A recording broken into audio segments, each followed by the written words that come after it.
Welcome everybody, and thank you very much for joining us today for another one of our webinars, our first for the year. And it is really terrific that you do join us, because we can't do what we do without your support. And it's great to have another great turnout today for hiring, recruitment and industry demand. I'd like to start by paying my respects to the traditional owners of the land upon which we meet, the Wadawurrung people, and pay our respects to their elders past, present and emerging.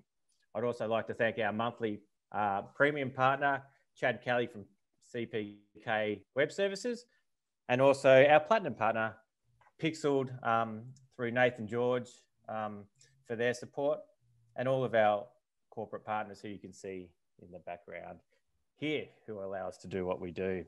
I have a great cast today, or a great guest list, and it's one of those topics that's really really interesting at the moment. It's we thought we'd get a panel together to discuss this, because there are just varying stories in the market, and whether they're localized or whether they're national, and you know, and timing's another thing too. So I'd like to thank, in no particular order, Jackie Matthews from Harvest Recruitment. Welcome, Jackie. Thank you, Ben. Thanks for having me. You're welcome.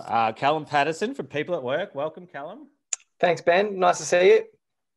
Very good. Adrian McHenry from Direct Recruitment. Welcome, Adrian. You've done them Mick again. It's just the Henry, but I'll take that. Thanks again, Ben. And Sarah, well, how do I come back from that? Sorry, Adrian. Henry, and Sarah Jane Thomas from SJ Personnel. Welcome, Sarah. Awesome, thank you. So I'll start just go by going around.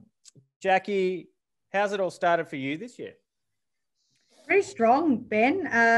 I mean, like, we look at March 2020 and everything just stopped. And then towards December and January, we probably had 20 plus roles that we were filling in those couple of months. Like, it just was, yeah, I mean, we had part of our team that didn't even get to take a Christmas break because there was so much going on at the end of last year and then moving on into this year. So it's been really strong. Yeah. And your HR index, did that indicate that was going to be the performance leading into and through Christmas? Yeah, pretty much. You know, I think through all of the businesses that we spoke to, so we spoke to 85 businesses in the region, all different sectors. They all spoke about recruiting towards the end of the year, like, to, you know, getting out of COVID. And of course, while we were doing those surveys, we were in the midst of COVID, so it was all very unknown as well. But pretty much what happened was predicted, yes. Yeah. And Callum, People at Work, part of the GeForce group. How are you guys travelling? Yeah, busy as always, Ben. Actually, it's COVID was a funny old time. There was a lot of work that continued to come in through us through government contracts, and then also the manufacturing, particularly food manufacturing, was quite strong, with a lot of businesses, obviously a lot of people staying at home eating food rather than going out to restaurants. So we managed to maintain our hours pretty well, and this year has been more of the same. There's been actually a good bit of uptick, particularly around some government and some universities. So we've been pretty busy. So you're suggesting you've been a lot more involved in professional roles this year? Well, that's kind of what my own remit is anyway. Yep. But the traditional labour hire model has always been, manufacturing, blue collar kind of industries. Whereas you do have to branch off and be a bit more rounded in your approach, so that you can recruit those high end roles. Yeah. And Adrian, how has your year kicked off at Direct Recruitment? Yeah, came out of the blocks with a bang, Ben. Just really wheels spinning, we call it. And the part of the reason we found that the turtle effect, so people had pulled their heads in like turtles do in their shell, started poking their head out saying, okay, it's time. But unfortunately, they've had to let go of a few staff over the COVID period. So therefore, they're looking to top up their workforce, but don't have the confidence to really go full on into a full-time role. So that's where we've come in really strongly with the labour hire and temp recruitment services to be able to help them with that. Yeah. And And so what sort of numbers are, labour hire, for example, tends to be multiple. Have you got some quite large sort of groups that you're recruiting for? Yeah, it's quite varied, but as Callum said, the manufacturing, production, warehousing, logistics, and a really good news story for Geelong, because there's a lot of small businesses that are actually firing up that and even coming to Geelong from Melbourne to set up operations here. So I've been able to help them set that up as well. So just on that, you are seeing businesses moving to Geelong and showing interest? Yes, definitely. Okay. Is that have you had the same experience, Sarah? Have you kicked off well this year, and anything to note about the market? Yeah, we kicked off well. Obviously, it's been a bit of a change. So we've had to work from home for a while. So we work out of Runway, and we closed the office there for a bit. So it was a bit diverse. We had to do a lot of our interviews, obviously, via Zoom. So it did mean we had to just transition pretty quickly our recruitment model during that time and send all our staff members home. So that was probably challenging in a sense. Our temp side of things, I would say, went a lot slower. So particularly on the council side of things. So we generally do a lot of work with the council. So we definitely lost off a lot of temps on that side. So we actually then decided to probably spend more time on the HR space and career services. So I found we've been helping out a lot of people who've been made redundant, things like that, with their resume services and helping them get back and get the confidence back into the workforce. And moving more into a HR space, helping people with doing working from home policy and procedures and helping companies to adapt to how do you actually get your staff to work from home, how do you look after them at home, how do you set everything up. So we probably adapted to that quite well. And then, our permanent recruitment's still gone quite strong. Generally in any tech-savvy businesses, it's been massive. And also any home renovation. So anything, everyone seems to be renovating their house, like buying a pool or landscaping, renovating the kitchen. So I found anything to do with that, the market's just been crazy and crying out for staff. So we've been really busy in those avenues as well. Yep. I bet you, Adrian, you don't have any tradies on your books at the moment. They're all gainfully employed, I imagine. Yeah, the good ones are certainly employed. There's a few kicking around. We're recruiting at the moment for qualified tradies. And once again, some Melbourne businesses, unfortunately, winning some local contracts, which we don't like to hear, but all is about competition. And I do wonder, I appreciate that no one will have a strong answer to this, but I do wonder if it's a Geelong story, the resilience of the Geelong economy. Do you hear across other regions in Victoria that the conditions are going quite well? Jackie, I might start with you on that one. Yeah, sure. So I guess if we look comparison to Melbourne, we didn't have that stage 4 lockdown for the period that they did. So in that time, we were still able to operate. People were still employing. Things were still sort of running, I suppose, as normal as what that year was. I suppose looking forward now, it's going to change in that because it's sort of because of the way that, and as like Sarah was saying, that we're getting used to working from home now, that also opens up a brand new, work from home idea of working. So the person doesn't necessarily have to live in the area to work at the company, which works in our favour because we can then employ, we sort of expands our talent reach in that we can employ people that are in different regions and, also in Melbourne. But then it's like a double-edged sword because then they can also take our talent as well. So it kind of increases the competition, I guess, in where do people want to work. And when you're looking at like employers of choice, it might not necessarily be now the one that's half an hour drive. It might be that, they could be in a different state or a different city and they could still be, a good form of employment for someone. So it just changes the landscape, I guess. Mm-hmm. And Adrian, you've alluded to it. You think the Geelong story is pretty strong? Yeah, it is. I think it mirrors Ballarat, Bendigo, some of our other regional cities in Victoria. So we have contacts in those certain areas. Certainly don't recruit in those areas, but do have contacts, and that mirrors. Jackie was right with the Melbourne side of things. There's certainly a push for people moving down the highway. There's we've had a few transition from the Mallee, Wimmera, and all the way through from those outer regions and on some of those border towns as well that are actually coming into Geelong. And not too sure weather-wise, but anyway, it's a lot nicer up on the river. But yeah, a lot of people coming from Melbourne, they're really doing that. Just ask the real estate agents; they'll give you the straight-up answer. Yeah. It's it seems to be burgeoning, and there's a lot of optimism around. I still wonder though, and Callum, might be a question for you: is are you finding you've got more candidates than jobs, or more jobs than candidates at the moment? Depends on what you're recruiting for, Ben. I mean, if you're looking at administrators, there's always a plethora of those on the marketplace. But what you do see is the ones that are highly skilled, that are really agile, they will be gone quicker than they probably used to be. So the days of an applicant waiting 2 weeks to get feedback for an interview, that's out the window. If you're coming back to them 2 weeks later, you've taken too long. So they're moving faster than they used to, because they may not have necessarily been available 12 months ago to businesses. Yeah. And Sarah, are you finding the same thing, that the good candidates go really quickly?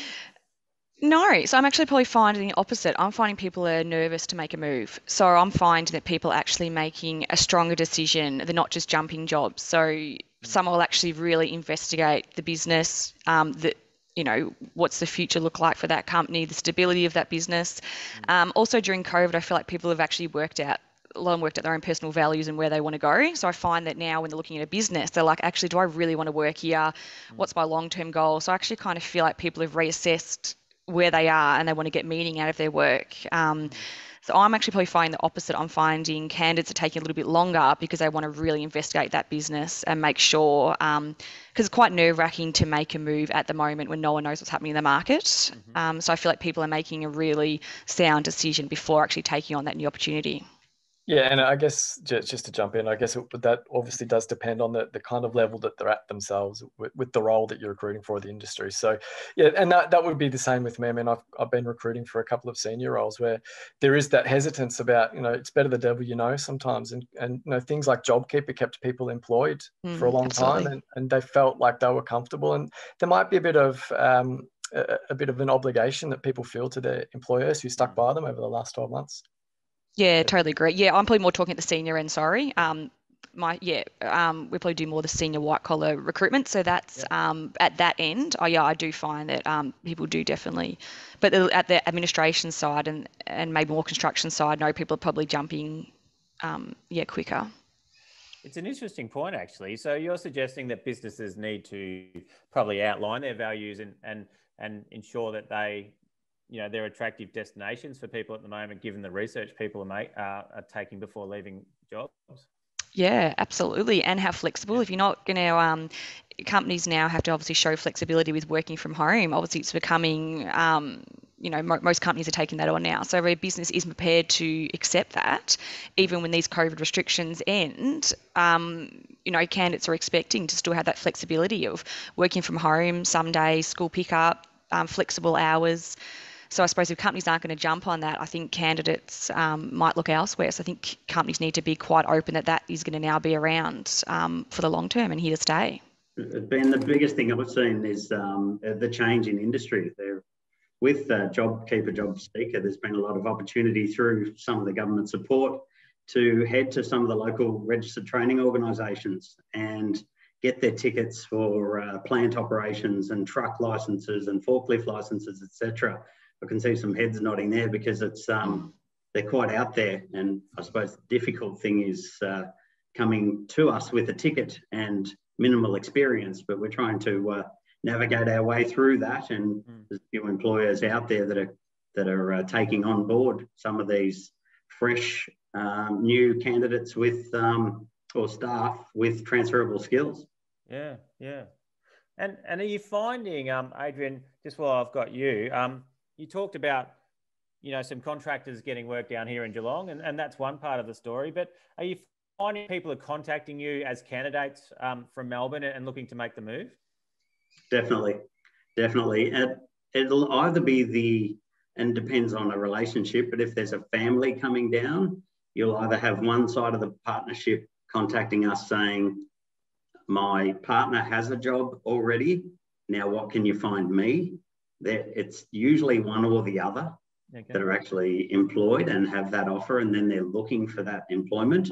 And that's nice where we come into it. We have the agility to be able to get them some temporary work with the view to some permanency in the role. And conversely, the employers are loving it, because we hate to use the term try before you buy, but it rolls off the tongue nicely, because employers don't have the lock-in and they do actually work for the recruitment agency. And we take the risk during that period. Yeah. And Callum, are people from Melbourne contacting you and looking to make the move down? Yeah, absolutely, they do, but also some businesses as well. So as a social enterprise, a certified social trader, we work on things like the prison project out in Lara, and they have requirements through state government targets to hire people from long-term unemployment or social disadvantage or with disabilities. And so you actually do get a good bit of movement from candidates moving down for those specific projects that might have been during stage 4 restrictions in Melbourne. They weren't able to work on certain sites, but they were down in Lara. But it also then allows us to help grow the marketplace for that sort of social enterprise side of what we do. Yeah, I'm really interested in that, actually. So Job Active and Disability Employment Services. How is that part of GForce? How are they finding the market? You probably best off talking to the guys in those divisions. I mean, anecdotally, what I would say is that there's probably a good bit of appetite for those subsidies for mature-aged people. I mean, I know that several businesses that I've spoken to would really like to take, people that have been long-term unemployed to get that wage subsidy. But from my perspective, and I'm sure from everybody else on the panel, ultimately the decision needs to be the right candidate, not just who I can get money back through a subsidy for. But you certainly do see a good bit of appetite when there's government involved, when there's grants around construction particularly. They do want to see people with disability or diversity in a workforce, no matter how they make that up. And similarly, I know the traineeships and apprenticeships, which are part of GForce as well. I know it's not particularly your area, but I know you sit with Louise. The 50% discount's probably been really successful in that space. I think, yes, there would certainly be some businesses that would be looking to reduce their wage costs down by taking on people that would be getting a subsidy. But again, ultimately, it's got to come back to, can the person do the job? Yeah, you can get them to a certain level, but if the money that you're getting back through a subsidy is spent training, upskilling, and then having to spend more money to get them there, it may not be worth it in the long term. Yep. Now, Jackie, I know Adrian touched on some industries that seem to be doing quite well, and as we'd expect, manufacturing it does a lot of heavy lifting around employment. But what other industries are you finding coming through? Well, professional services are really strong at the moment. I guess, for us, same as Sarah, we're specialising in that executive recruitment and, permanent positions. I suppose, professional services, so you're like lawyers, accountants, all of those types of people in the health sector, engineering, and as you said, manufacturing, transport also is huge. Obviously, like with COVID and all of a sudden, everything's getting delivered to people's homes. So logistics and transport just went like berserk. And then, your not-for-profits as well. So that's sort of what we're seeing. But those professional services and the HR index findings also sort of clarified that they were the strongest in the region. And do you think that's got something to do with, the whole Australian economy moving to a services industry, but certainly Geelong over the last 10 years has done that? Is that just part of that journey, or do you think it's more relative to our current circumstances? I think so. I think it's part of the journey. And given that like Geelong, didn't really kind of stop as such, everything was still going. And I suppose also, there's a whole bunch of other things that businesses have to look at, like, that happened last year, like the working from home and how does that affect, OHS? So then that you've got all these sorts of services, you've got people that are like trying to navigate the ATO and the JobKeeper, because it wasn't just a matter of like, oh, here we go, tick the box and you get it. You've got to like, you know, put in your figures, and you have to be really on top of your bookkeeping and all of that sort of stuff with your wages and salaries. So yeah, I guess, you know, you kind of needed some more support. So that's where I guess those professional services came in. And like, as we saw at the breakfast the other day, the law breakfast, that, you know, there's claims that are coming from when you wouldn't even have thought that they'd come, and here they are. So just from different working circumstances. So yeah. Can I just ask, do any of you do a bit of recruitment around hospitality as well? We do a little bit, just more with the chef side of things. Yeah. I'm hearing from a lot of hospitality venues that they really feel like a lot of people have left the market as a result of COVID, and they're finding it very hard, heartbreakingly actually, to be able to take bookings but not have the staff to be able to deliver to big groups. Are you finding that, Sarah? Yeah, absolutely. It's extremely hard at the moment, especially maybe the lower end roles, like wouldn't maybe not as hard, like the bar staff is probably a little bit easier, but when looking at someone more like a operations manager in a hospitality facility or a head chef or someone like that, it's really, really hard to find someone. So we've got a couple of clients at the moment desperate for head chefs. And yeah, it's a ghost town out there. So it's us trying to work our way to try and find them and attract them. And then once again, what we try and there is sell, you know, the benefits of the business and the culture and all that kind of stuff, because mostly the money's similar across the board. So you've got to try and come up with other avenues to make it appealing for someone to change.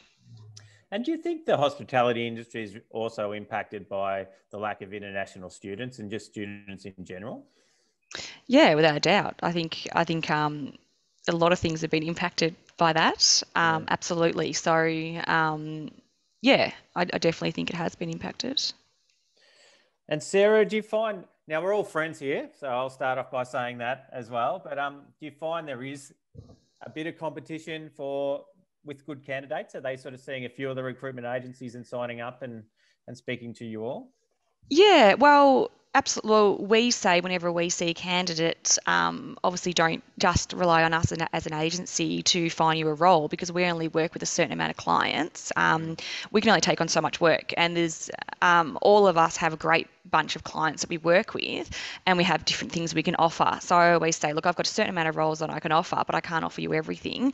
So and ultimately it is you know, you want that candidate to find the best role that's going to suit them. And if that's not with our organisation, you've got to have the needs of that candidate in mind. So I find we kind of all work generally across different roles. I don't feel like we kind of go up against each other too much. I feel like we've all kind of got our own little areas of working. We've all kind of got our clients that are pretty loyal to us. So I think candidates feel that there's not that kind of competition. They've got all of us here as experts they can all go to individually and not feel threatened that they're talking to another competitor. We embrace that and encourage that. Yep. Now, Sarah, this is going to be, I'd like to ask a question across all four of you, if you don't mind. Given that there's probably quite a number of business owners and senior managers who are joining us today, but what recommendations can you give to people who are considering putting someone on at the moment, and how to approach their recruitment in the current circumstances? To use our agencies, I recommend them to do. Joking. I think what they need to do is obviously, as I keep talking about what they can do to be a bit different. So where is their long-term goal with their business? I think that's something the candidate's going to ask, is what's a long-term vision for the company, where it's going, is there career opportunities, is there growth? So I think really promoting the benefits of the business and what you can offer them in the future, ensuring it's kind of got the work-life balance. People seem to really appeal to that. So, and not just say there's work-life balance, actually discuss and talk about what that actually means and how that looks, and how the culture looks, and what you do to embrace a great culture and support and training and to develop people. So I think if companies are going to go out there, start recruiting, I think with their advertising campaign to really push those benefits and show how they are unique to other businesses to try and attract that great talent. Yeah. Callum, can you add to that in terms of what recommendations you can make for businesses who are considering recruiting at the moment? Yeah, I mean, I'd echo most of what Sarah said in regards to values and missions and things like that. I guess one thing too to consider is just to be flexible with the person. So if they are going to be working from home, the expectation is that, you know, they're not going to be trained as quickly as they might necessarily be if you were sitting with them on a day-to-day basis. So be understanding of that. So I've got a few people that are working remotely from home in a small team environment, but part of a bigger team, but they've done all of their training from home. And it's really difficult then to put a phone down, put someone on hold, and then turn around and look for your line manager because they're not there. So just be aware that it will take a little bit of time for them to develop that confidence and really be there to train and support them when they need it. If you're a large organization or a small organization, just invest time and invest the effort, and you'll actually see really good outcomes for those people when they're getting into their role for 3, 6, 9 months. You'll actually see the outcomes come through. So just control what you can, your variables, and the rest will flow. Yeah. And now, Jackie, what strategies can you recommend at the moment to secure the right talent? Well, like everyone said, ultimately, if you can engage with a recruitment company, like that's great because, we're doing it every day, seeing people, so we sort of know what to look for and that kind of thing. But as a previous small business owner, I understand that it's not always economically viable to be able to engage with a recruitment company. So I would say like 5 things that small businesses should look for. My first most important would be to create an avatar. So like think of like, who is it that you want to do this job? Like, what do they look like? What are they doing? Are they a mum? Are they a school leaver? Are they a professional? What experience do they have? How many years? Like all of those kinds of things. And even to the point of what are their attributes? Are they optimistic? Are they serious? Like what exactly do you need? Be really clear on what you want. Have a position description. So like, what does that person have to do? So when you're actually interviewing, you're asking them questions based on what they'll actually be doing. So you're not sort of just fluffing around with that interview process. So in that respect, then interviewing well. So, and then the ultimate thing is reference checking, because not all candidates are who they say they are. So reference checking is really important to just confirm, what they've said, and just to also, it's also a good tool to be able to then provide to the client as to like, well, this is how this person worked in their last role. You could ask that referee, how is that person best managed? So then you also like giving you're giving yourself like some information as to, how can I manage this person best? So they would be my like 5 key tools, I suppose, as to, recruit successfully. Yep. Fantastic. And Adrian, I might flip that on its head for you a little bit and just ask you, what advice do you give people who are looking to change jobs or who are in the market looking for jobs at the moment? Yeah, nice segue. I was actually going to focus on the candidate because we do actually listen to the candidates and spend quality time with them. And we have a lot of feedback there. And the candidates are the experts. They're the ones that have been in multiple businesses over many years doing various roles. I think that the best advice we could give employers and our chamber members is probably make sure that your workplace is actually safe and you have good process and procedure in place, because the candidates are feeling a little vulnerable anyway. The most daunting time in the employment process is day one. It's scary, and there's some new people on site and new managers and people taking things the wrong way. They're joining a different group of people. There's culture to be considered. So that's probably the biggest thing for us, is to listen to the candidates and see what they want and what they're actually looking for, and not just putting on the first person that walks through the door that ticks a couple of boxes. Yep. And one last question for everyone, and it could be yes or no. I know the Reserve Bank really wants wages growth over the next 12 to 18 months, and it hasn't been much growth recently. Are wages holding up pretty well at the moment, Sarah? Yeah, I reckon they are. Absolutely. If anything, I think people are requesting higher wages. So, Really? Especially from Melbourne, people wanting to come down to get similar rate they're getting in Melbourne. So no, I definitely haven't seen a drop in wages at all. So that's not great. for the small businesses, but But great they're getting more grateful. for that though, aren't they? They get a bigger bang for their buck. Yeah, absolutely, without a doubt. Sorry, but I don't see wages coming down. I don't know if you guys have noticed that too much. I haven't seen that. It's been pretty consistent, definitely across the board with us. Yeah. We think Yeah. it's the same Yeah. as pre-COVID. It's not sort of, it probably is increasing, like you said, Sarah. The people that are coming down from Melbourne, they're used to that higher wage, so they sort of expect it. They understand that maybe they're not going to get it. But I've had some clients who are willing to pay that extra to get good quality candidates, you know, good quality workers that have experience and can just come in and just, you know, hit the ground running. So there are Geelong companies that are willing to pay that extra.